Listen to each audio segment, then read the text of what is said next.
கர்த்தருடைய பரிசுத்த நாமத்திற்கு மகிமை உண்டாவதாக. வேதாகமத்திலிருந்து சில வசனங்கள்.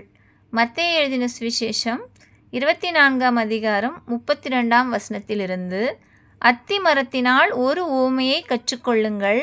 அதிலே இளங்கிளை தோன்றி துளிர்விடும் போது வசந்த காலம் சமீபமாயிற்று. இவைகளையெல்லாம் நீங்கள் காணும்போது அவர் சமீபமாய் வாசல் அருகே வந்திருக்கிறார். இவைகளெல்லாம் சம்பவிக்கும் முன்னே இந்த சந்ததி ஒளிந்து போகாதென்று மெய்யாகவே உங்களுக்கு சொல்கிறேன். வானமும் பூமியும் ஒழிந்து போம், என் வார்த்தைகளோ ஒழிந்து போவது இல்லை. அந்த நாளையும் அந்த நாழிகையையும் என் பிதா ஒருவர் தவிர மற்றொருவனும் அறியான், பரலோகத்திலுள்ள தூதர்களும் அறியார்கள். நோவாவின் காலத்தில் எப்படி நடந்ததோ அப்படியே மனுஷகுமாரன் வரும் காலத்திலும் நடக்கும்.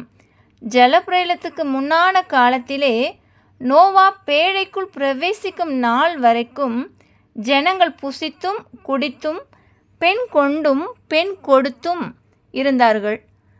ஜலப்பிரளயம் வந்து அனைவரையும் வாரி கொண்டு போகும் மட்டும் உணராதிருந்தார்கள்.